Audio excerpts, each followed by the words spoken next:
Hello everyone, তোমরা সবাই কেমন আছো? আশা করি সবাই ভালো আছে, সুস্থ আছে। আমিও ভালো আছি। আমার আরেকটা নতুন ভিডিওতে তোমাদের সবাইকে জানাই সুস্বাগতম। দিনটা ছিল চৈত্র মাসের পূর্ণিমাতে।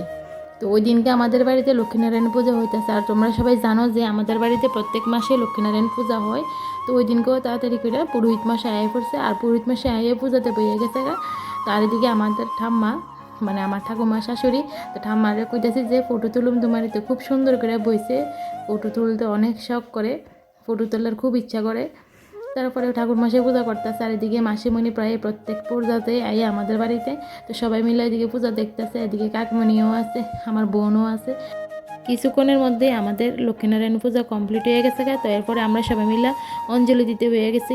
তো ওইদিকে মাসিমণিও আছে, এরপরে হ্যাঁ আমি দিতে আসি। তো বাকিরা দিত না, কিন্তু মা উপাস ছিল, তো মা বলে দিতে পারতো না, এর লেগে আমরাই দিতে আসছি অঞ্জলি। তো পুরোহিত মাসে একটু তাড়াতাড়ি করতেছে, কারণ আমাদের বাড়ি পূজা সেরে আরেকটা বাড়িতে যাইতে হইব, এর লেগে একটু ঝটপটভাবে সারতেছে।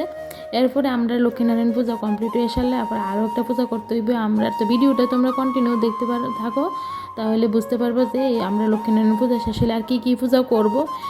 এরপরে রাম ঠাকুরের পূজা করতেছে, কারণ পূর্ণিমা ছিল, তো রাম ঠাকুরের দিকেও সিনি দেওয়া হয়েছে। তো ওদিকে রাম ঠাকুরের পূজা শুরু করে দিছে। তো প্রথমে লক্ষ্মীনারায়ণ পূজা হয়েছে, তারপরে রাম ঠাকুরের পূজা হয়েছে, সত্যনারায়ণ।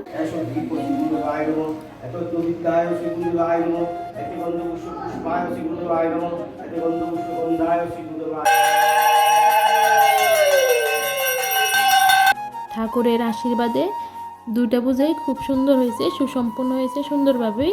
তখন প্রসাদ দেওয়া হইবে, প্রসাদ নামানো হয়ে গেছে, এখন প্রসাদ ভাড়া হইতেছে।